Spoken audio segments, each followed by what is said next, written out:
terhadap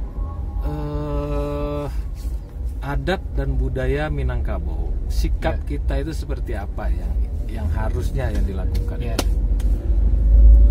Tentang adat Minangkabau.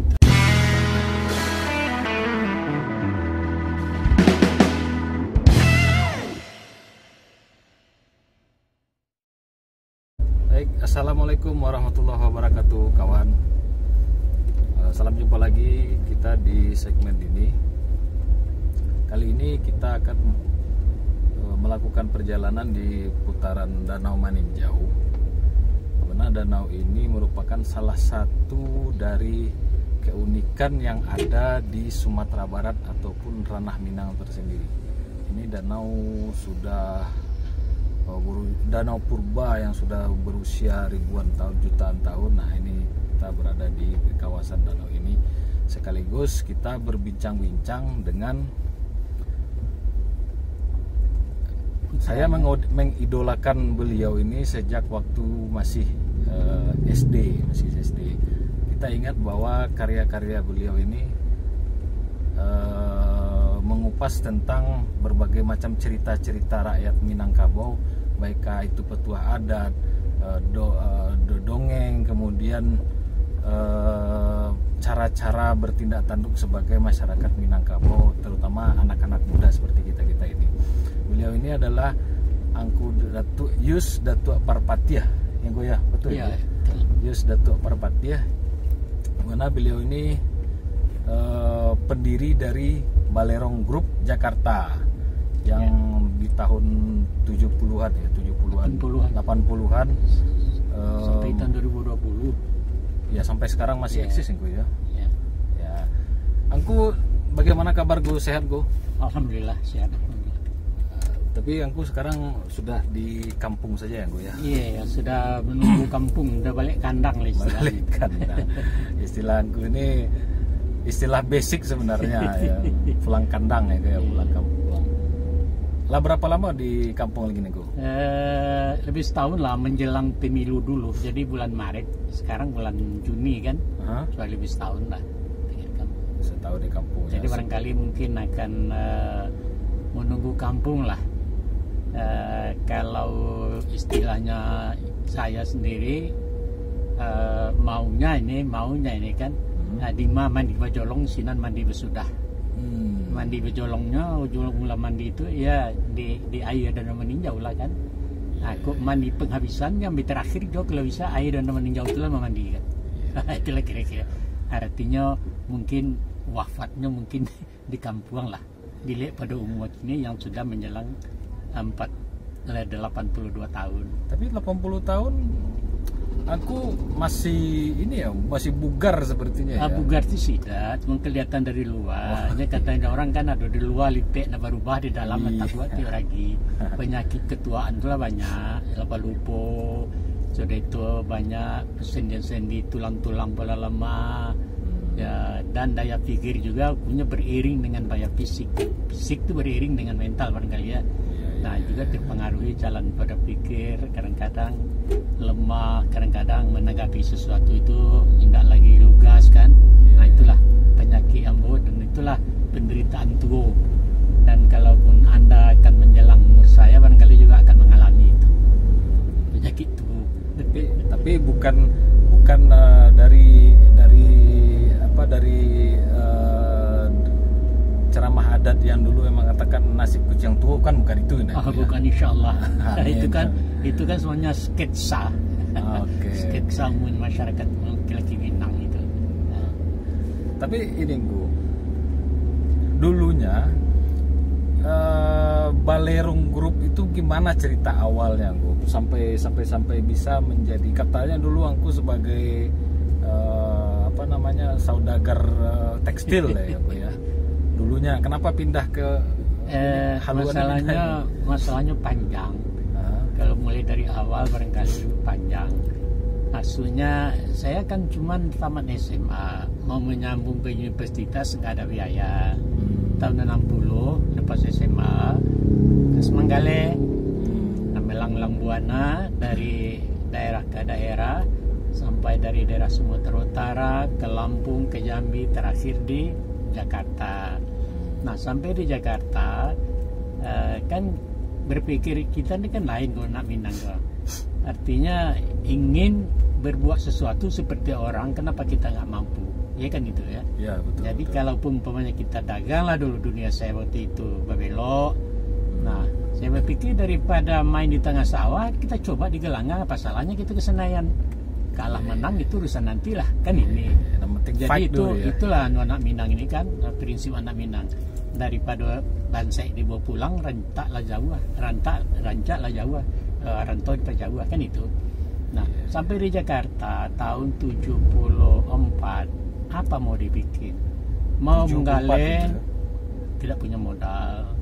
Mau kerja sekolah tanggung, mau mengemis malu, mau merampok takwi, ya kan? Jadi oleh karena itulah sebagaimana anak Minang yang lain, berlari kaki lima, menggalih ke sana ke sinilah, dan itulah perasaan. Nah, terakhir menjelang tahun 80, memang waktu itu ada peluang untuk membuka konveksi tanpa modal, modal skill nggak ada, belum pernah mengoyak mesin sekalipun, apalagi memotong, menjahit juga nggak bisa. Tapi kita mau buka konveksi kan terlalu apa itu kan? Naif terlalu, ya. Iya terlalu naif. Jadi karena prinsip hidup saya gini, daripada menjadi kuah gajah, lebih rancak menjadi kepala samui. Kan gitu.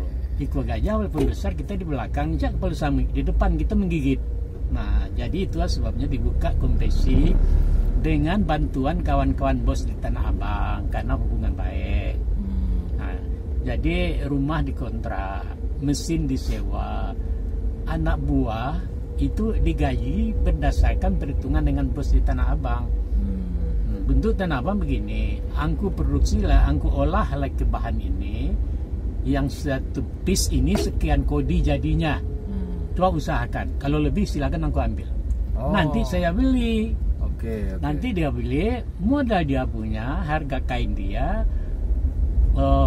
benang apa segala macam sesuatu yang berkaitan dengan mesin kan, bangku-bangku lah segala macam itu dia tanggung itu. Nah, nanti karenanya kalau umpamanya ini menurut perhitungan saya dalam sepis ini ada dapat 3 kodi, bikin 3 kodi 2 lembar itu hitungan angku 1. Yang kedua, saya beli harga pasaran. Saya jual harga pasaran tapi tidak angku uang duit tunai angku doh. Ambil jual lah angku tapi utang dulu. Tapi angku bayar dengan barang yang akan dijual kepada itu ya. Ngambil ujung-ujung lah. Nah, rupanya di menjelang di awal tahun 80 itu konveksi macet ya, karena kita mungkin tak bisa mengikuti mode kan. Kan model bertukar terus tuh, kita nggak ahli di bidang itu, kita nggak tanggap. Akhirnya kita konveksi kita itu tutup, nggak maju, nggak tutup belum, nggak maju kan segala macam. Padahal ini sewa ini harus dibayar, sewanya anak-anak ini karyawan ini harus digaji kan. Nah, oleh karena itu sedikit masuk barang, udah gaji mereka lah untuk kita umpamanya taruhlah sebisa-bisanya. Kemudian oleh karena redupnya usaha karena prospeknya sudah lemah kan, jadi baalalai kan. Kemudian iseng-iseng lah saya cerita, ini asalnya iseng-iseng aja nih, kebetulan anak buahnya ada pengertian. Biaran dulu langku, nanti makanya kalau ada kesempatan. Nah, jadi mereka ini banyak main-main lah kan, main catur segala macam begini. Saya bikin cerita, kita bikin cerita drama. Nah, kamu jadi ini, kamu jadi itu, kamu jadi itu, ini naskahnya sudah dibikin ini. Naskah ini bisa enggak? Oh bisa, kalau misalnya naskah asal diarahkan bisa. Bikinlah sesuai dengan peranan masing-masing dan menurut insting kita dia itu bisa kan, kasih peran itu. Yang jadi anunya, pelakonnya siapa, perempuannya siapa, kemudian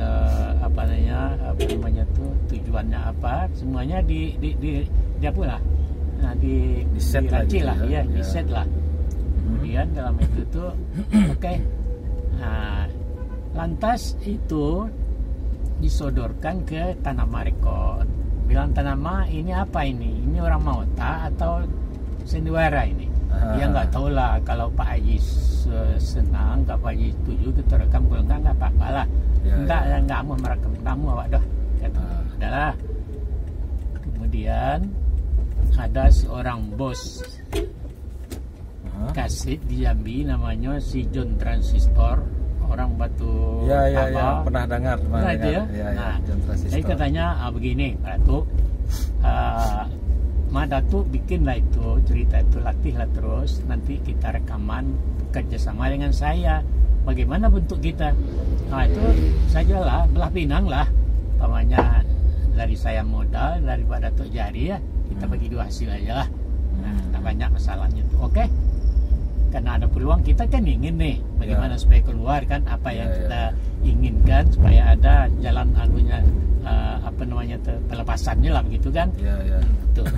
Jadi kemudian entah bagaimana setelah studio ini di booking, dia mundur. Dia mundur katanya, aduh maaf Datuk, saya nggak bisa melanjutkan. Kenapa? Iya, karena kebetulan uangnya udah belok yang lain segala macam. Uangnya banyak lah alasannya mengenai ekonomi kan. Jadi terus saya tanggapi gini, Pak Haji, kalau di Minangkabau awak kok abluan sambah ke Minangkabau. Duduk itu tuh mesti di rumah ini, seorang Datuk, seorang Haji. Tapi kalau begini caranya, saya heran ini Pak Haji ini. Kita bicara siang hari dalam keadaan waras, kok tahu-tahu mundur begini, apa alasannya? Kalau alasan modal itu saya kayaknya dari awal sudah dipikirkan, seharusnya jangan sekarang dong. Nah sekarang saya kan sudah melatih anak buah, saya sekarang sudah mengarahkan beberapa waktu ini untuk ini. Ya sekarang begini pada itu, kalau pada itu marah silakan marah lah. Soal kerugian itu saya pulang kalah. Kerugian latihan, kerugian apa kan secara materi. Ya oke lah secara materi, secara moral saya dirugikan betul ini bagi. Nah jadi saya caranya begini ya nggak senang ini caranya begini Pak Haji ini. Ini artinya kecewa belum sana lah Pak Haji ini. Nggak boleh begitu dong. Jadikan jalan keluar lah. Nah jadilah dicarikanlah jalan keluar. Dia serahkan kepada Cina seorang namanya Chow Han di produksi kaset di apa namanya di Jakarta. Di Jakarta ya. Nah jadi di dalam hal itu dia sodorkan ke bosnya dia. Nah bosnya kok langganannya kan bosnya. Wah ini saya nggak tahu nih Ji, gimana cara merekam ini. Ya mereka kan studio, betul studio, tapi tanggung jawabnya bagaimana? Saya nggak tahu ceritanya lagu apa enggak. Kalau lagu saya tahu paham, walaupun saya nggak tahu bahasa Minang. Tapi dari langgam apanya saya bisa menilai kan, dari lagunya, dari nada-nada saya bisa. Tapi kalau ini nggak bisa lah, saya nggak mau nih. Katanya ajar kan, saya nggak tahu bahasa Minang, saya mau jalan ceritanya bagaimana. Begini Pak, begini bos, bos rekamlah ini, katanya kan, pasarkanlah. Dan saya sekarang beli cash sama bos 2000 kaset, ini uangnya. Aku yang membeli. Dia, si Haji. Si Haji Transistor. Nah, karena yakin belanya kan. Dia kan menjualkan pula kan gitu. Nah, wah kalau begitu boleh juga tuh. Saya anggap judi aja lah.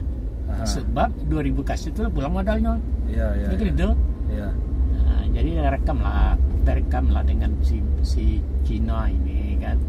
Direkam beredar di awal Januari tahun 80 itu beredar. Udah, saya kembali dagang lagi, pikiran lagi itu. Saya cuek aja masalah kasih, memang jadi pikiran dari awal. Biarinlah itu yang mau jadi apa terserah. Kompetisi sudah dipulangkan ini, kompetisi sudah bubar nih. Soalnya sudah apa kan kepada bos, jadi sudah tanggung jawabkan sudah. Kemudian saya berbelok, ya kan? Berbelok artinya membawa barang ke Jambi, barang utang di Tanah Abang dengan modal ini giro mundur.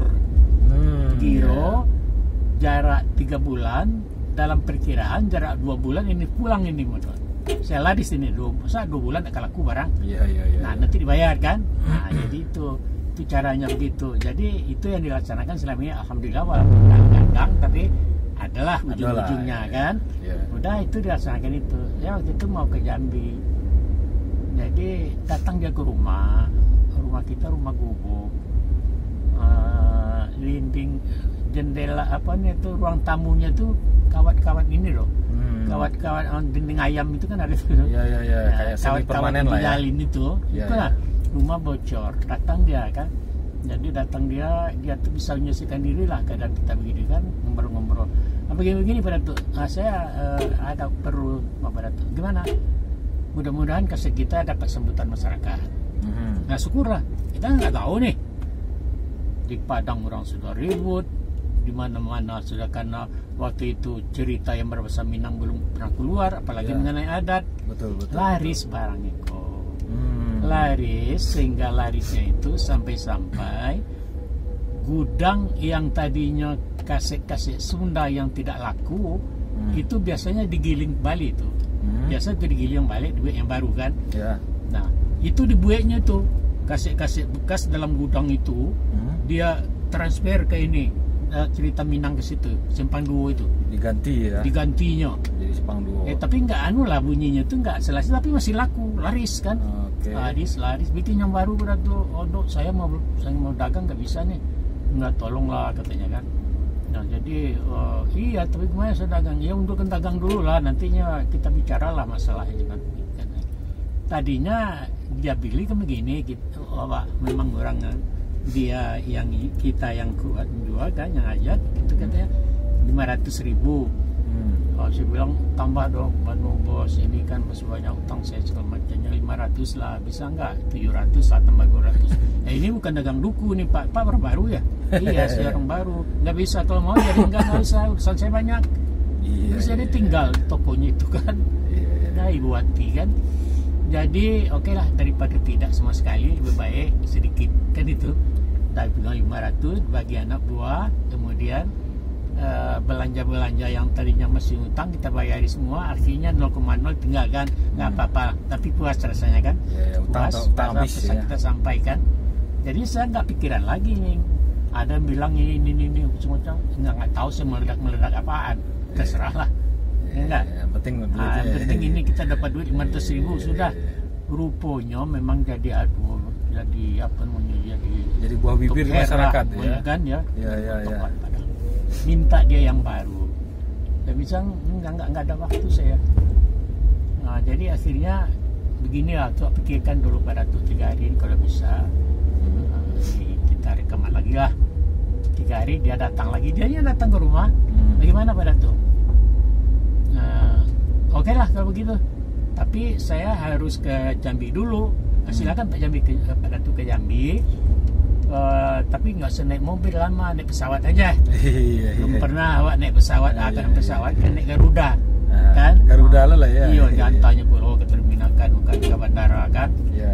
Diantar ke bandara, ke Tabing tuh mesti kan. Iya, betul. Iya. Jadi kemudian balik dari Jambi, kita pikirkan cerita, kita buatlah cerita Manatang Dwi ya. Nah, dia nggak tahu nih cerita apa, pengennya bikin yang baru lah, itu aja. Apa di judulnya terserah Pak Dato lah, apa ceritanya saya nggak ngerti. Oke, dibikinlah menurut kemampuan awak kan, karena itu berdasarkan pengalaman tadi juga kan, dan bagaimana yang dikehendaki masyarakat. Waktu itu belum pernah ada kaset berbahasa Minang, terkecuali ada kaset dari Medan, itu kaset Sampuraga. Nah itu pun artinya ceritanya cerita sehari-hari lah, nggak berbobot kan, kita cerita adat. Ada belum pernah orang melawan mama, kita bikin orang melawan mama, jadi dapat sambutan lah di masyarakat. Dia bikin ini harga berapa, harganya kemarin kan 500 ya Pak Ratu ya, terima dulu 300 lah, nanti 200 berapa, 500 enggak, 500 nggak bisa. Jadi berapa pada tuh? Kalau mau 2 juta rekam, kalau enggak saya mau dagang lagi. 2 juta keping. 2 juta sampai ke dilipek lah. 2 juta. 2 juta kini. Iya, tapi waktu itu kan masih anu itu. Maksudnya 2 juta uang gitu. Iya, duit. Okay. Mau 2 juta harganya saya rekam, kalau enggak usah. Ya dulu kan 500, iya dulu 500, ini kan bukan dulu lagi. Iya. Ini aja 1 juta aja per ini bukan dagang duku bos. Nah, balik nggak tuh itu kan. Ini bukan dagang duku. Dan bos kan orang lama dikasih masa gitu. Jadi kan awak tahan dulu kan, diancam-ancam juga mau dagang segala macam. Oke lah pada tuh 2 juta nggak apa-apa kasihnya 1 juta dulu kan, direkam. Rupanya yang kedua ini tambah meledak lagi daripada masih tahun 80 itu. Oke. Nah, kemudian jalan juga sampai tahun awal 83 sudah ada waktu itu 4 yang beredar kan. Si bos tanaman ini datang ke rumah. Datang ke rumah. Berkata, Kak Haji, kan rekaman di taman, ya jawab lagi gini kan. Jawabnya gimana? Iya, kita rekam lagi sama tanaman, jangan lagi sama Cina itu. Oh begitu. Ya nantilah saya pikir dulu. Nggak pikir-pikir lah, sekarang aja. Enggak, bikinlah ceritanya seminggu lagi atau 15 hari kita rekam. Iya, tapi saya kan sudah berhubungan dengan Cina. Pada itu dikontrak nggak dikontrak. Ya oleh karena itu dengan saya saja nggak ada masalah. Kalau umpamanya berapa ke sana 500, saya bayang sekarang 1 juta. Katanya kan. Jadinya saya ini padahal lebih 2 juta kan. Ini menangkan 500.000. Jadi masalahnya begini, ini bukan masalah duit, ini masalah pribadi. Pribadi gimana? Cina kan nggak kontrak, ya enggak. Ya apa yang pikir lagi dengan Cina, orang cak Jawa, pada kawan, pagakuan celaka bawa. Begini, Haji, saya walaupun Cina nggak tega memutus hubungan tanpa alasan. Semua mencari bini tidak masalah. Jadi jangan semua terjadi. Saya harap sih duit, tapi caranya tunggulah saatnya. Saya selesaikan dulu, saya cari celah dulu bagaimana supaya kita ngacir dari dia menerima. Oh, lama itu, ya lama nggak lama itu kan relatif. Nanti aja lah. Jadi rupanya si andalan kita ini, tokoh kita ini si Mas Bar, yang dipegang Sius Pilihan. Memang kami klop betul, biar suara, biar nada suara dan warna suara, apalagi intonasi cocok antara mama kemanakan kan gitu. Kemudian karena kita nggak mau, jadi bilangnya kata si Mas Pak siapa Yus Pilihan nih, namanya bukan Yus Pilihan itu, Amrius namanya, nama aslinya Amrius. Katanya kalian sanggup kok Pak Jim buat? Siam sanggup begini, siam namanya. Ya nggak sanggup, saya kan sutradara ini kan buktinya. Pimpinan Datuk Berbati, sutradara Amrius itu saya. Kalau mampu ya daripada banyak mana tingkahnya pada tua kau, angselah. Dibikinnya lah cerita. Nah, saya mampu nih, yakin. Dan cerita ini cerita Simpan Duo itu yang disadur, dirawi-rawinya saja kan. Kalau di kita anak mudanya insinyur, dia bikinnya dokter.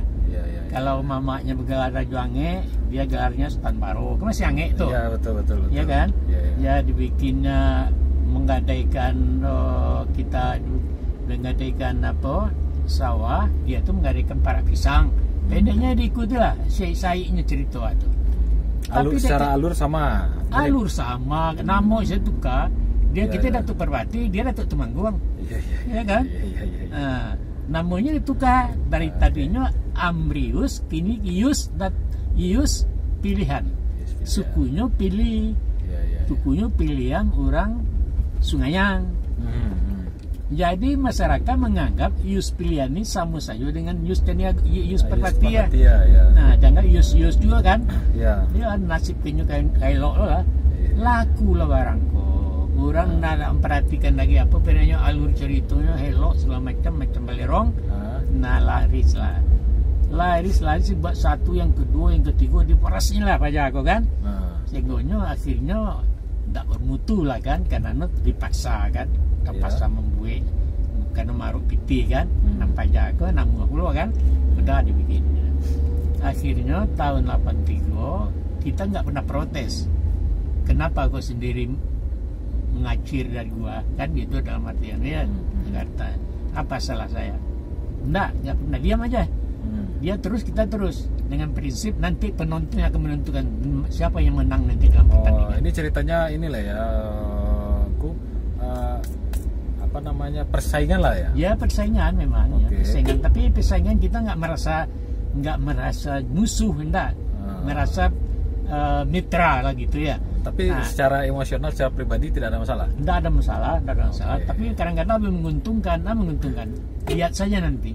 Nama Perak, nama Name ketahuan masyarakat. Betul, kita tahu kan di Siparunya kan kita kan tahu. Berkompetisi bukan bersaing. Bukan bersaing ya. Betul. Jadi kita nggak pernah protes, nggak pernah dia langsung tidak, kayak bosnya tidak. Cuman dalam cerita berikutnya, saya bikinlah cerita bahwa si insinyur Maspar ini meninggal mati jatuh dari tingkat hotel yang dibikinnya itu dari tingkat 32 ke bawah mati. Nah, jadi kan senior nih. Nah, membangunlah dia, kemudian karena dia dalam periksa atau bagaimana kan. Nah, kontrol barangkali jatuh dia mati. Itulah cara membunuhnya. Supaya masyarakat tahu kenapa nggak muncul lagi siapa kan Maspar. Menghabiskan rantai peran itu ya. Memutuskan rantai corona ini kan. Udah. Jadi itulah kita bersaing lah. 83 nama grupnya Rumah Gadang 83. Kita Balerong. Iya kan. 85 Pudua ini tuh. Tahun 85 banyak keluar memang kasihnya. Tapi ambruk kehabisan bahan. Kita lari-lari kan kasihan bahan, lari kita ke komedi, lari ke gurindam, lari ke ceramah, dia nggak bisa ngikutin. Yang diikuti cuma satu, cerita dalam lagu kasih tak sampai. Kasih ya. Nah, dia bikin makan sebuah malkamo. Itu bermasalah pula orang membagi cerita kan. Nah, jadi itulah kisahnya sampai berlanjut. Kemudian dia itu sudah sudah mundur kan, kita ditarik oleh Tanama. Nah, nggak usah lah Pak Haji, teruskan saja lah sius pilihan kan nggak enak ya kan, dia sudah duluan kan, saya sama orang Manggale memang ketujuh Dambo katanya kan. Nah, jadi begini aja lah Pak tuh, gabung aja balik lah. Ampun kalau mau gabung balik lebih baik tidak sama sekali lah. Kenapa? Iya karena gitulah. Tak usah dikabulkan karena apa yang dendam tidak. Belok juga kan basuh aja di studio. Nah, jadi itulah akhirnya berlanjut sampai keluar masuk produser lain kan. Masuk kita ke Minang Record, masuk lagi diterima lagi di nggak dikontrak memang. Gitu kan dibebaskan, bebas. Kamar layu kan, serah ke Sinar Padang lah segala macam. Akhirnya itulah berlanjut sampai sekarang. Ya, makanya sudah meninggal kan bos itu. Yang si Coan itu kabarnya sempat naik haji, sempat masuk Islam dia. Yang si Cina yang dulu yang tuh. si Cina yang mereka bawa tuh. Karena sebelum itu dia juga memproduksi kaset-kaset si Muhammad Dong. Ada Muhammad Dong dulu kasih pengajian kan. Entah dari mana pengaruhnya nggak tahu lah. Akhirnya dia masuk Islam. Nah, kemudian saya putus hubungan dengan dia tuh tahun 86. Nggak ada lagi kan. Sampai sekarang nggak tahu. Itulah ceritanya. Jadi masalahnya sengsara membawa nikmat. Sengsaranya karena kehabisan nakal lah begitu ya. Karena kandas dengan segala usaha dia kata. Akhirnya ada mungkin barangkali ada tersimpan endapan seni lama itu kan, pokoknya mengapung ya balik kan. Nah, jadi oleh karena itulah menjadikan Nambo mencari-cari bahan, berpikir masalahnya mengenai adat, jangan salah sabui awak kan.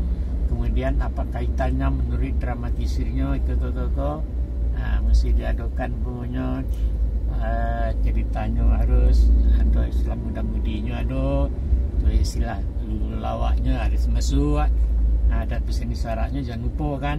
Nah, itu pokok berdasarkan itu cuma jalan Balerong. Balerong tahu enggak arti Balerong? Ya. Balerong itu kan rumah balai pertemuan nenek mama. Balai ruang. Nah, kalau dialek di Meninjau Balerong. Itu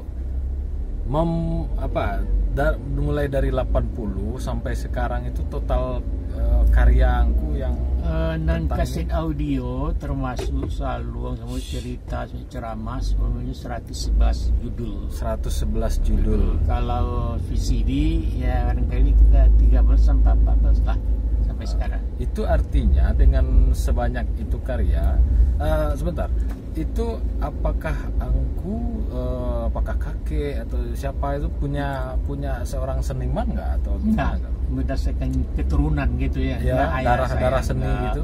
Darah seni itu nggak ada. Mungkin dari ibu barangkali, dari mak bo orangnya pemerhati lah. Pemerhatinya punya dalam keluarga ada masalah-masalah, seakan-akan bunuh kandung lah ini menyelesaikan. Cuman itulah barangkali yang turunnya. Kalau ayah tahun 48 meninggal nggak tahu bakatnya apa. Nah, dan secara genetik kepada anak pun nggak turun. Jadi kalau itu tuh boleh dikatakan apa yang dikatakan otodidak gitu ya. Otodidak barangkali. Jadi suatu pengetahuan yang berdasarkan pengalaman. Kemudian dirakit. Nah, kemudian dirakit hal itu tuh diedit segala macam, digubah menjadilah dia sampai sekarang. Tapi yang menarik ini Ngku, dari cerita-cerita drama-drama Minang kayak gitu kan, itu apakah berdasarkan kisah nyata atau itu murni imajinasi Angku saja? Yang kisah yang asli bukan karangan awak, cuma Nampu pernah mengeluarkan satu Siti Nurbaya. Itu jelas mana harus ribunya kan? Iya benar. Kita izin dari ini. Ada dua, yang satu lagi ada membukukan cerita salah dia ayah, itu bahannya memang dari yang bersangkutan dan cerita itu nyata kan. Nah, cuman yang mengolah kalimatnya, mengolahnya, tapi alurnya alur dari dia. Cuman itu. Kalau yang lain murni dari pikiran sendiri, dari pengalaman sendiri, dari racikan sendiri, dari sutradara sendiri, seluruhnya lah. Sampai main juga kita nggak bisa lepas dari situ kan. Berarti jadi itu berdasarkan pengalaman. Adat-adat itu kan saya waktu SMP sudah merantau ya, SMA Medan kan. Kapan kita tahu adat? Tapi kenapa? Karena waktu remaja dulu suka mendengar orang tua mengorok-ngota kan, ngobrol, kita menyimak segala macam, ada yang cerita kiri ke kanan segala macam. Nah itu rupanya terekam, mengendap di dalam dan suatu waktu ini kan keluar meledak dia. Ibarat air kan kalau dia menemukan suatu lubang kecil air dalam drum dia akan membersih keluar kan. Ibarat itulah karena ada tekanannya tekanan hidup kan. Jadi bukan tekanan air hidup, bukan tekanan air, tekanan hidup. Itu makanya bisa menemui suatu lubang kecil di dalam perekaman ini kan. Akhirnya itulah yang menjadi membesar, menjadi jalan hidup. Pendeknya nggak mikirkan dagang lagi segala macam, hidup dari situlah sampai menyekolahkan anak 3 orang, sampai beli rumah jelek Tanah Abang kan, sampai punya kodai. Ya itulah ceritanya tentang Balerong yang sekarang nggak eksis lagi karena bukan tidak mampu, bukan tidak punya bahan, bukan tidak punya ide, tapi karena faktor teknologi inilah. Dengan majunya elektronik ini kan, orang tidak lagi mengenal kaset karena pemutarnya itu tidak ada oleh orang menjual kan, recorder. Kemudian masuk ke CD juga diproduksi sekarang, besok keluar di YouTube. Nah, produser ini menanggung, produser ini jadi bangkrut oleh karena apa? Oleh karena itu dirugikan oleh teknologi ini. Yang seharusnya dia bisa mengedarkan ke pasar. Sekarang pasar orang akan dijual kepada masyarakat. Masyarakat sendiri sudah punya. Tidak usah lagi memutar kaset, tidak perlu lagi mesin CD. Tekan jadi Balerong serius tetap berbeda banyak. Nah itu merugikan. Tidak saja awak, tidak saja Balerong, tidak saja berbeda. Seluruh yang bergerak di bidang seni suara, di bidang perkasetan lah, lumpuh. Nah dia termasuk dalam pencipta lagu, termasuklah penyanyi, termasuklah operator kan, semuanya lumpuh. Oleh karena apa? Oleh karena menggalih tidak laku. Itu masalahnya. Tapi tidak ada terpikir untuk ini lagi itu kan oke lah, audio sekarang kan sudah sudah bukan zaman lah katakan. Audio video mungkin bikin film kayak atau Nah, itu kan gimana? artinya PCD itu kan video compact juga deh. Ya. PCD itu kan video compact disc kan. Nah, tapi dalam bentuk mengedarkan sendiri kita yang menjadi masalah kini pemasaran. Nggak, artinya gini Go, aku mungkin pasti punya ide-ide berbagai macam ide cerita ya Go ya. Bagaimana kalau misalnya ide-ide cerita aku itu kita disadurkan menjadi sebuah film mungkin atau sinetron atau apa gitu Go. Ada pernah tawaran seperti itu nggak Go? Tawaran nggak pernah, kita terpikir, tinggal lagi tidak tentu jalan kan. Sebab untuk produksi itu kan kita Mahal punya pasti kan. ketemu punya modal atau setidaknya punya koneksi yang jelas-jelas dia paham dengan usaha itu kan. Ini yang nggak ada. Jadi kalau kita memodali, kita mengelolanya, kita nggak mampu finansial satu, yang kemudian jaringan pemasaran nggak tahu. Nah, kalau sekiranya dibikin barang dan dipasarkan, apa artinya kan? Nah itu, jadi masalahnya itu. Cuman sekarang kegiatan ceramah-ceramah lah, diundang oleh nagari-nagari, diundang oleh kumpulan mahasiswa, memberikan ceramah adat dan itulah kegiatan. Tapi sejak corona ini mati pulau kan. Nah, seluruh yang tadinya sudah ada janji batal kan. Cuman dari situlah. Cuman itulah sekarang termasuk ke buku kan. Nah, jadi seluruh inti-inti seluruh masalah-masalah pernah kita ungkap di dalam kaset sebanyak itu dihimpun dalam buku. Nah, oke. Aku sekarang lagi nyusun buku ya Go ya. Nah, itu bukunya tentang apa Go? Bukunya tentu tentang adat dan budaya. Judulnya saja Minangkabau, adat dan budayanya. Jadi kita bicara soal adat, kita bicara soal budaya kan, dan hal itu adalah sesuatu yang barangkali dibutuhkan oleh masyarakat untuk tidak-tidaknya untuk bahan diskusi, bahan renungan dan bahan kita juga dalam hal ini ya terus terangnya soal adat kita pesimis kalau masyarakat untuk mengamalkannya, tapi untuk mengetahui mungkin banyak. Animo masyarakat muda banyak tinggi kan. Nah, tapi itulah pengalamannya sudah mereka ingin jadi ilmu pengetahuan, bukan untuk diamalkan. Artinya nggak mungkin orang beradat sebagaimana yang awak ungkap itu kan. Sesuai tapi mereka begitu ya Minangkabau. Nah, cukup sekedar tahu aja gitu. Banyaknya masih mahasiswa kan yang disertasi, skripsi kan datang ke rumah minta tolong gitu. Terutama dalam hal apa, kepemimpinan, dalam hal pokoknya sopan santun Minang segala macam. Terakhir kemarin ada mahasiswa USU dari Medan S3. S3 itu untuk mencapai doktor itu ya. Nah, dia mengajukan 20 lembar pertanyaan dan ada juga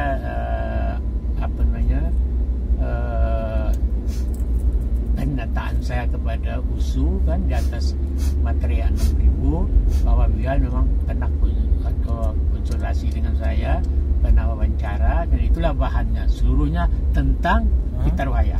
Khusus Pitaruhaya. Tentang Pitaruhaya. Khusus itu ya. Iya. Apa yang dibahas dari Pitaruhaya? Pitaruhaya itu bagaimana banyak yang banyak.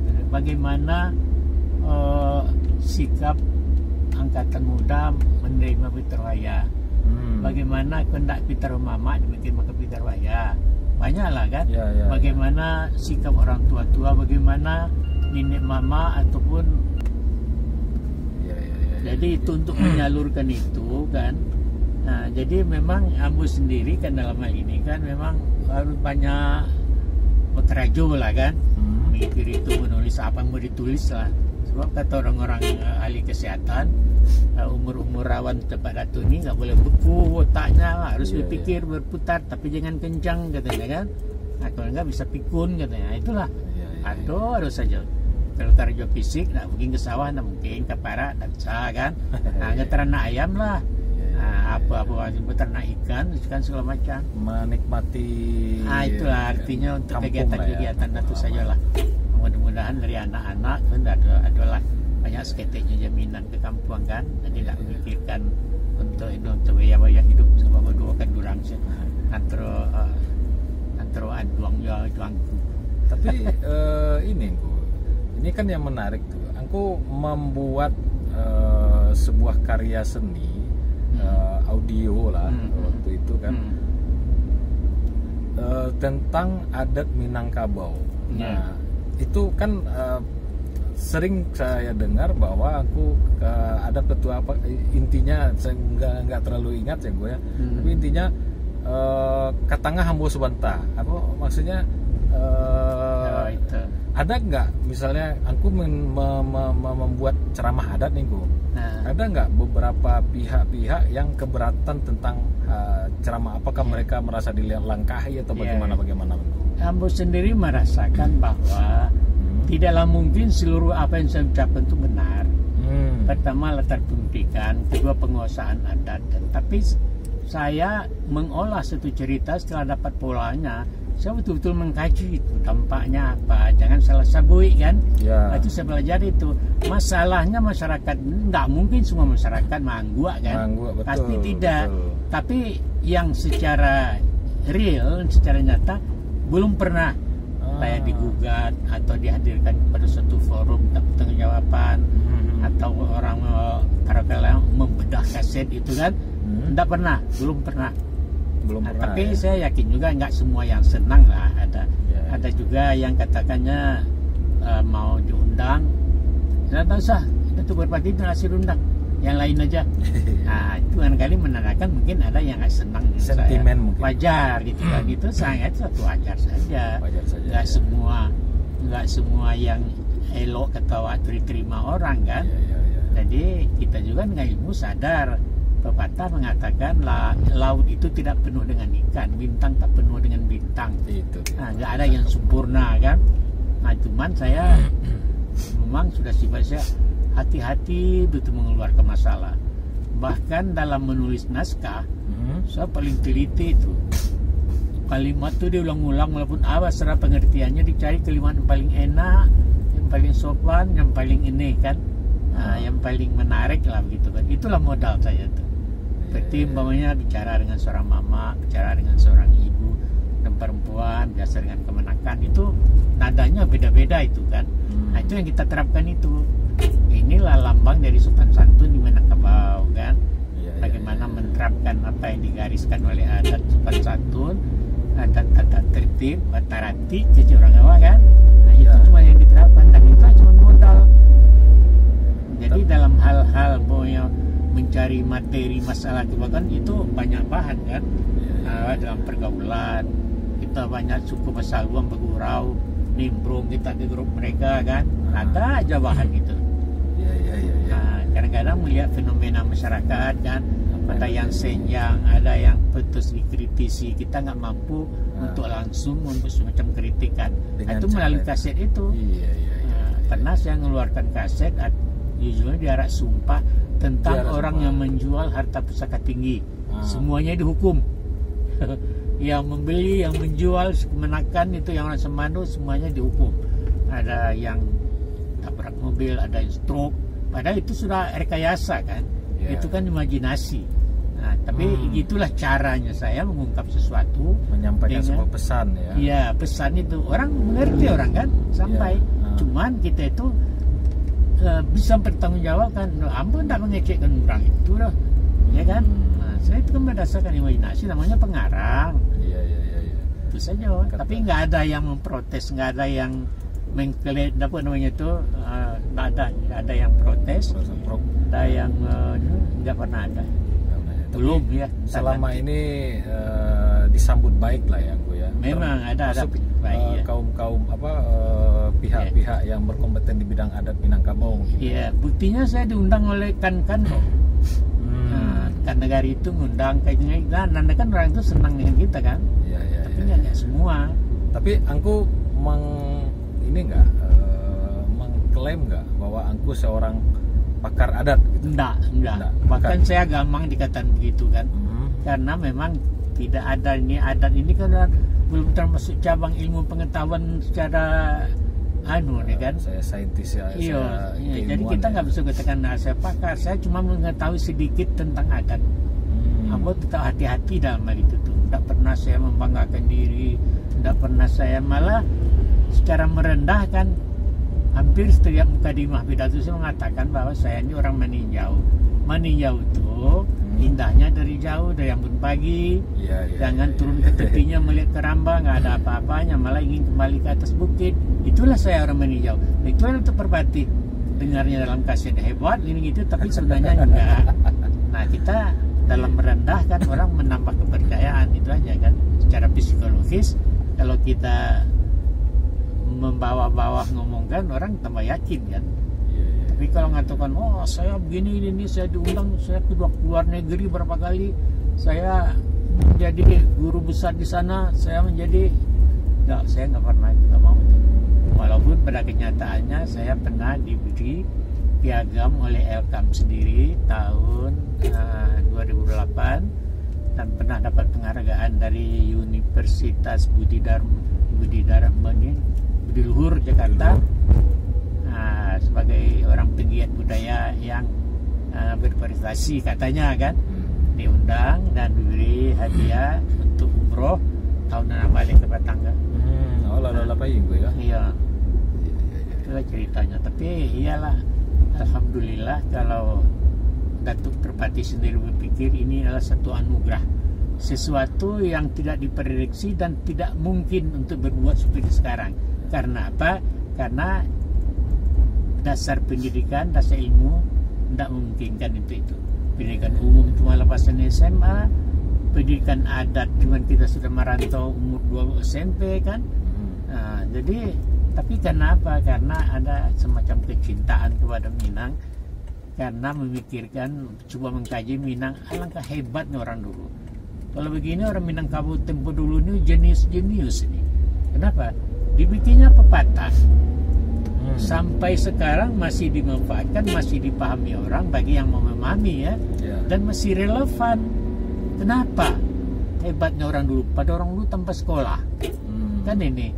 Jadi memang ketertarikan begitulah orang dulu sudah berbuat begini, dibikinnya umpamanya karena material. Kenapa dari ibu bukan dari ayah kan?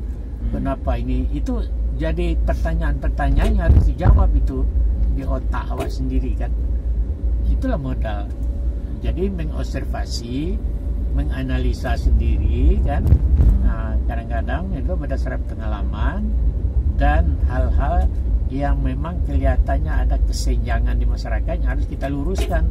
Nah, tapi melalui media audio kaset itu saja. Dan itu alhamdulillah diterima positif di masyarakat ya. Nah, kan.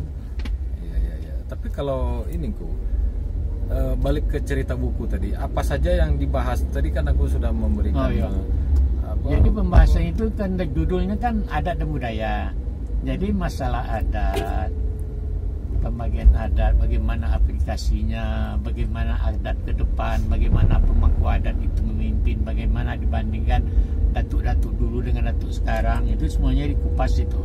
Kemudian mengenai pepatah-pepatah, terjemahan dari pepatah ini apa? Ada yang menyimpang, orang kita luruskan gitu, dan kita bertanggung jawab. Ada yang mengatakan seperti orang awak itu tak kurun di luar, tak luar, tempi dan teh. Nah, itu kita ungkap itu apa sebenarnya yang dimaksud. Apa itu salah? Tidak. Orang menganggap secara literally, secara apa namanya tekstualnya memang salah kan, tapi belum diungkap. Nah, dalam kami adat mengatakan talamunnya alun bakake teliti alun tekambang. Ini hal-hal itu yang kita coba kali baru-baru adat itu kan, supaya masyarakat selami paham lebih dalam lagi ya. Karena Dan harus sesuaikan dengan alam pikiran orang kini. Dalam kata bicara cuma lama tuh adanya tuh namanya tuh mentah, artinya ya tidak diterima orang juga, artinya kalau nggak dia ditafsirkan, kalau tidak diurai macam itu kan. Nah, itu ya akar juambu tuh. Mengurai simpul-simpul buhu-buhuan yang selama kota tatanmu apa namanya tersimpan dalam buhu kan itu dibuka itu. Nah, itulah. Jadi dalam hal ini, dalam buku ini memang tentang budaya banyak harus dibuka, dan Amuraso itu tuh memang diperlukan masyarakat, terutama angkatan muda kan. Nah, itu nyambung. Ambil lihat itu antara lain kan fenomena alam di Minangkabau apa-apa kan. Nah, kemudian ada gugatan-gugatan orang tuh, betul itu ditulis gugatan orang, tulis jawabannya ke bawah kan, mengatakan ada kok artinya tak lakang dipanen lapak di hujan, itu artinya statis. Nah, sedangkan di dunia kan tak ada yang kekal kan, itu jawab kan. Dia mengatakan adat Nanggogo adalah apa namanya tuh, setuju nggak ku dibilang ada beberapa salah seorang pemangku adat yang pernah saya dengar adat Minang itu sifatnya dinamis.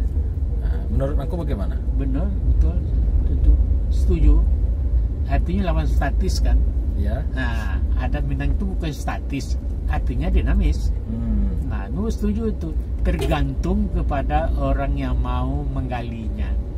Itu saja. Tapi kalau umpamanya dilihat sepintas lalu, itu memang banyak negatifnya dari positifnya. Karena apa? Karena substansinya tidak pernah dipahami.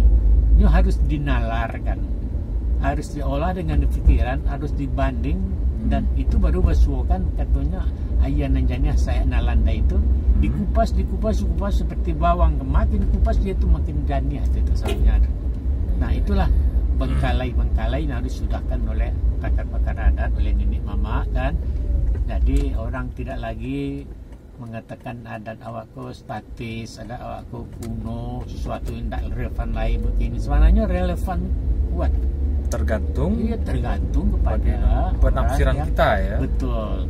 Jadi tergantung kepada penalaran orang tentang sesuatu dalam adat Minangkabau sendiri. Nah, itu cukup tuh ambo bukan di dalam matrilineal ambo mau ke secara matematika, ambo lau secara apa kan, secara apa namanya tuh agama kan. Nah, semalam mereka paham atau tidak terserah lah nanti kan. Tapi berarti macam matematika ambo kan. Kalau umpamanya ibu dan ayah itu dianggap dalam satu perkongsian dagang, kenapa banyaklah ibu bagiannya daripada ayah? Iya. Kenapa? Nah, itu karena harus dipikirkan bahwa kalau kita kaji secara dari perkongsian dagang, itu kan modal awal kita sama banyak, ya kan? Iya. Modal awal sama banyak, kemudian tokonya siapa punya? Rahim ibu kan? Iya. Investornya siapa? Yang lampu gale, yang membeli barang segala macam siapa? Ibu. Kemudian pelayannya katanya siapa? Ya ibu juga kan. Nah, jadi banyaklah ibu kan, dan sampai kepada penutupan buku akhir masih ibu. Meretung tuh sih ya. Waktu akhiran kan, Malaya itu kan meretung buku tuh. Iya. Kan penutupan buku tuh masih ibu yang menangguang. Dan ayah cuman paling-paling mensuplai kan, mencarikan barang dan bukan memodali, memberi makan untuk makan bayi, makan dalam kandungan kan istilahnya mesti ada nggak dimakan kan. Nah, itulah cuma modal ayah kan, investornya lah katakanlah. Iya itu ya. Jadi perbandingannya jauh tinggi dari ibu daripada ayah. Itu sebabnya agama mengatakan bahwa kata sahabat kepada Nabi, siapa orang yang kita hormati, yang paling kita hargai selain Rasul ya Rasulullah? Ibumu. Itu ibumu sampai 3 kali. Akhirnya ayahmu 3 kaya cie kaya. 3 ke ibu kaya. Jadi wajarlah kalau orang Minangkabau itu mengambil keturunan, mengambil suku dari ibu. Nah, itu dalam sejarah lain ada beberapa argumen itu kan, beberapa alasan gitu. Nah, itu silahkan nanti pertimbangkan masyarakat.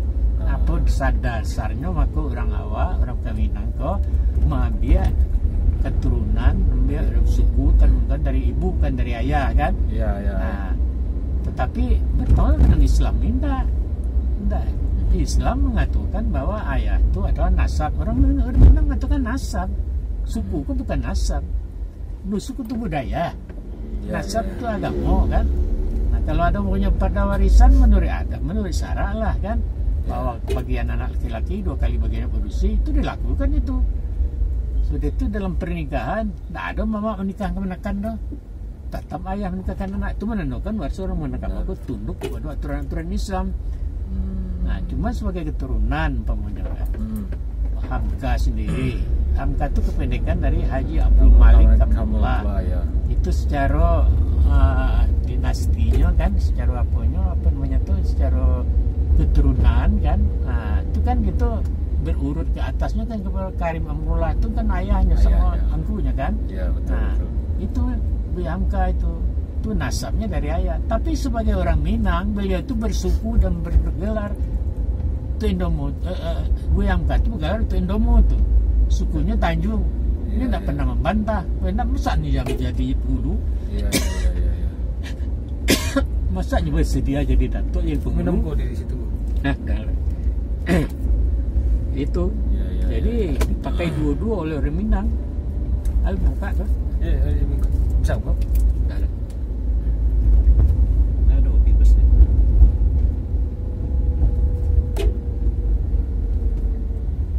Iya.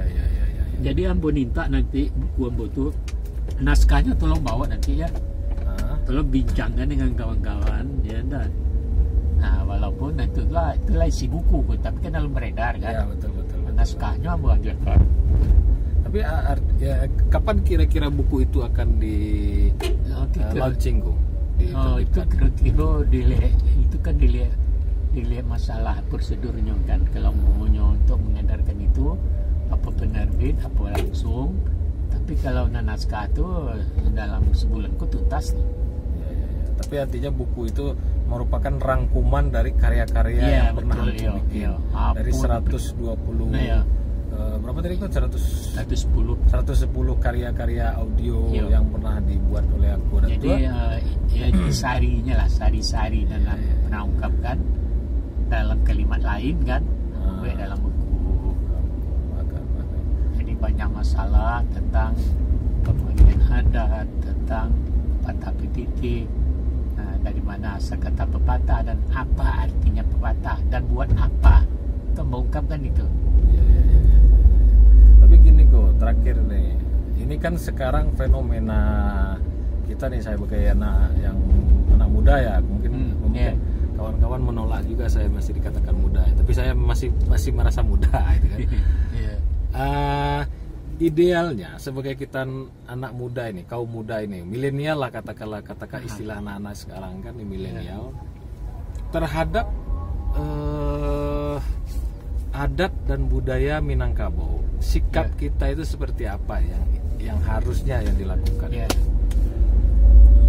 Tentang adat Minangkabau itu adat ini kan dinamis, ya enggak, dia enggak mati dalam satu titik. Buktinya apa yang dilaksanakan 100 tahun yang lalu tidak mungkin dilaksanakan pada zaman sekarang. Betul. Nah, jadi itu ada semacam modifikasi, ada semacam perubahan bentuk dalam hal itu, tapi prinsip nilai tidak boleh berubah. Ya, kan orang kata mengatakan sekali aja gadang, sekali tapi berubah. Orang menganggap bahwa dengan terjadinya suatu masalah akan berubahlah segalanya menurut secara alami kan. Nah, ini dalam mikolog ini karena jadilah berubah. Kalau ambo mentafsirkan sekali ayah gadang sekali berubah. Ayah gadang itu memang suatu kewajaran, satu keniscayaan akan datang hal-hal yang mungkin menghantam, ya enggak? Ya, betul. Nah, tapi perubahan yang akibat daripada alam tadi, daripada ayah gadang tadi, yang berubah itu cuma apa? Yang dirubah itu adalah tepian-tepian sungai. Kalau tadinya beloknya 3, sekarang lurus menjadi 1, kan berubah bentuk itu, ya kan? Frame-nya berubah itu. Tapi nilai foto di tengah itu tidak boleh berubah. Silahkanlah bingkainya tadinya dari kayu, dari bilah, dari plastik, tapi apa nanti jadi dalam bingkai itu adanya yang merubah. Apa gitu foto atau piagam kan tetap itu juga. Bentuknya silahkan berubah kan, modifikasi kan, aplikasinya ke seperti apa gitu. Jangan bertentangan dengan nilai dan ada di dalam. Itu saja. Jadi kalau kini kita paksakan ada dalam, tidak bisa. Memang ada dalam suka usang itu memang sudah usang. Cuman ada upaya-upaya untuk menerjemahkan apa yang dimaksud pepatah ini dengan kekinian. Nah itu dengan masalah kini. Kalau kita bergantung cara lama, satu contoh, dulu orang mengundang barale kan, datang ke rumah-rumah bawa sirih, bawa rokok. Nah itu bisa nggak dilaksanakan sekarang? Rumit ini kan apa? Karena Minang itu kan bukan hanya di kampung, di rantau juga Minang. Cuma bayangkan jalan sore undangan dari rumah ke rumah di Jakarta. Enggak, lebih kadang kerugian awak daripada manfaat. Para biaya, para waktu, para energi dan terbuang. Kan tidak mungkin.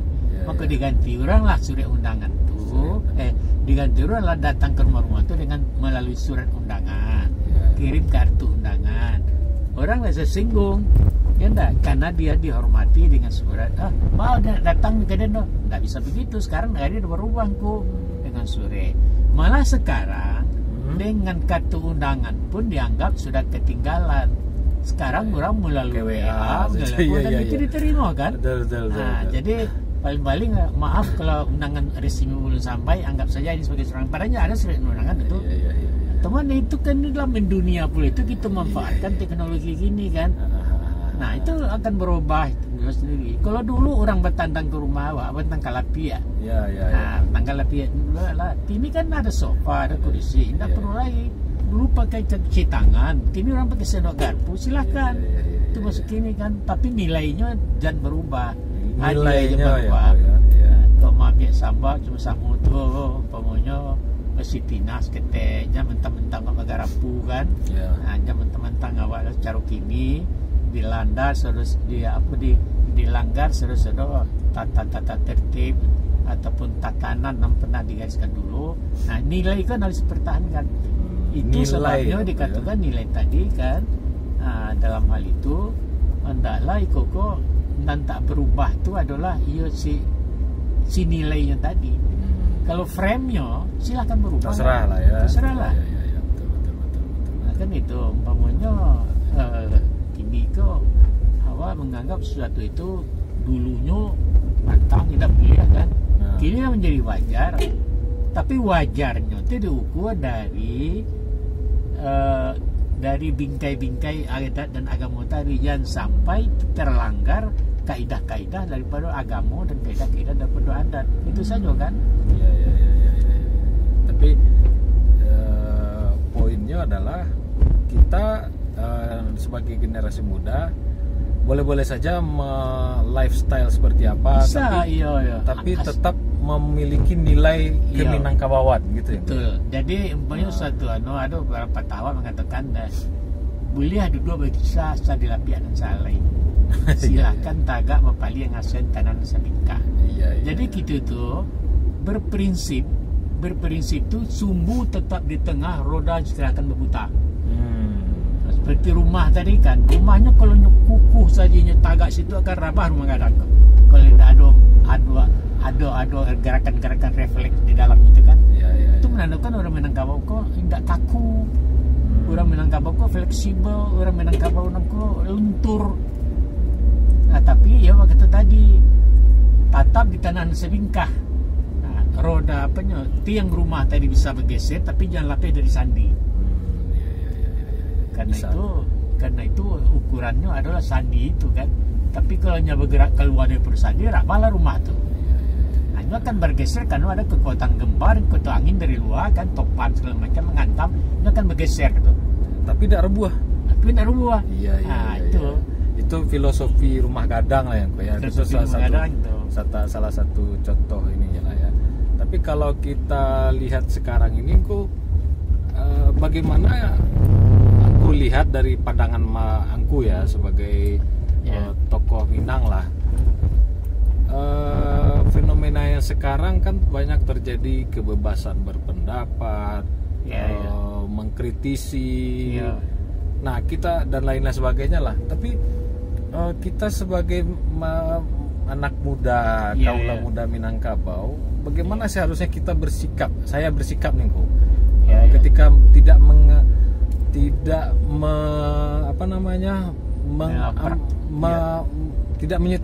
menyetujui suatu isu lah, suatu gagasan atau apa. Bagaimana kita idealnya di saat zaman sekarang ini anak milenial seperti ini ya, kita ada yang bertahan itu, ada aksi, ada reaksi kan. Nah, jadi itu kita juga hampirkan prinsip itu yang melalukan nawa ikoko adalah kebijakan-kebijakan tadi.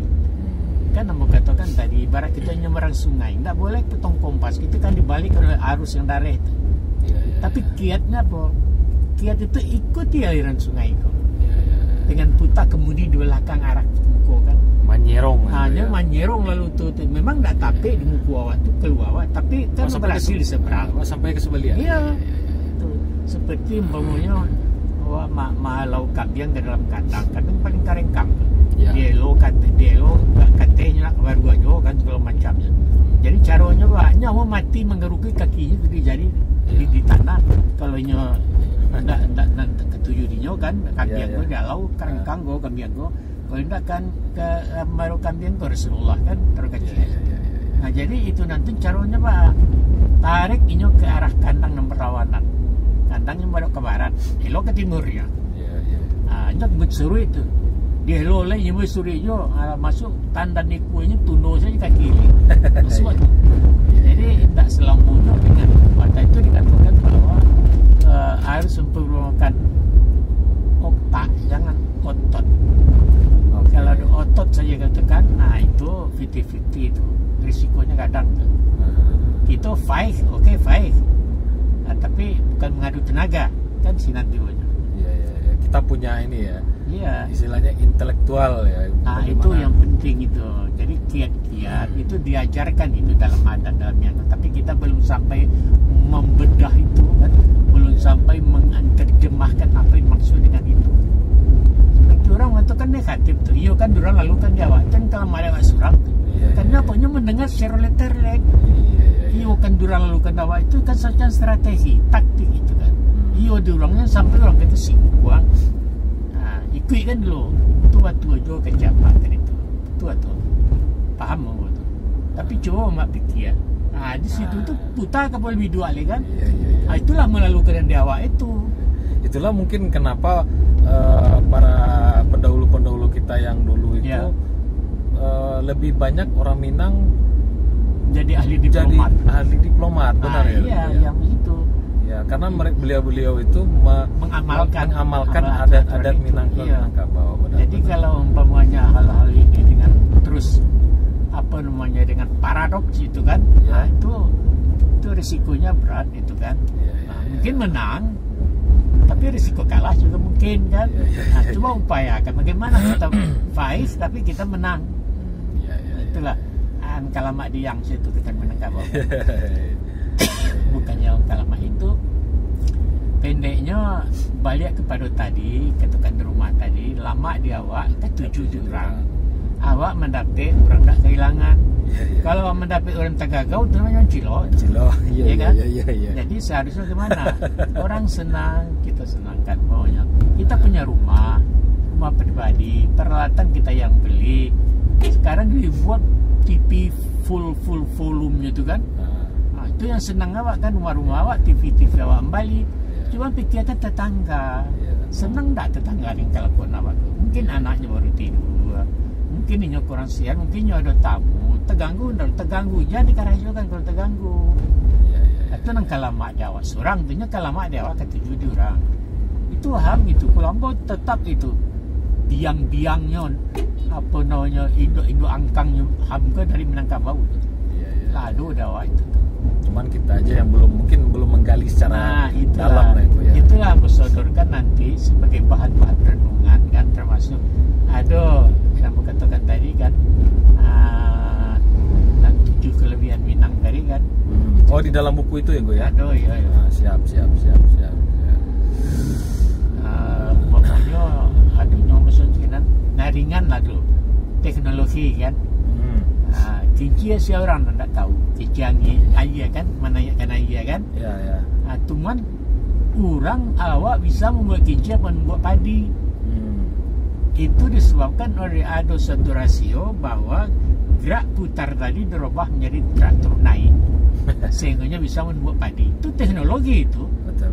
Di zaman itu, di zaman siswa itu sudah tinggi itu teknologi. Ini baru dianggapkan teknologi gini ler beradu.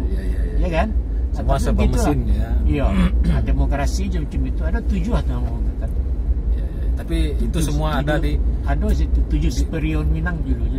Ada di buku dan di dalam itu buku bisa aku, diapakan, bisa dibandingkan, itu bisa dia bukan mengada-ada kan, bukan awak membanggakan mahota, bukan awak ongeh kan. Ya. Nah itu ke realitanya. Kalau benar apa enggak? Macam merosot tadi kan tender itu. Merosot itu kan tender itu. Tapi yang masyarakat tuh kejawi kan dipakan. Dan itu sudah ideal. Ada sebelum orang penawaran tertutup. Lelang itu ya. Kalau lelang kan terbuka kan. Tapi semuanya akan dicurahkan di dalam sebuah buku tadi. Apa judulnya buku? Minangkabau Adat dan Budayanya. Minangkabau Adat dan Budayanya. Nah, tunggu saja segera dalam waktu dekat ini lah Bu ya. Ada buku. Insya Allah kalau umpamanya sekedar ini naskah mentahnya bisa sebulan ini bisa dibaca barangkali ya. Tapi untuk menjadikan buku, itu belum bisa ditentukan waktunya karena ini prosesnya akan makin panjang antara dengan penerbit, antara kita dengan editor kan, itu ada kajian-kajiannya itu. Tapi semuanya insya Allah dalam waktu dekat ada ya. Insya Allah ya. Amin. Kita sudah juga tidak sabar juga. Kita butuh buku-buku yang memberikan referensi. Itulah paling tidak nanti naskah mentahnya ya, tapi tidak berubah isinya dalam buku itu.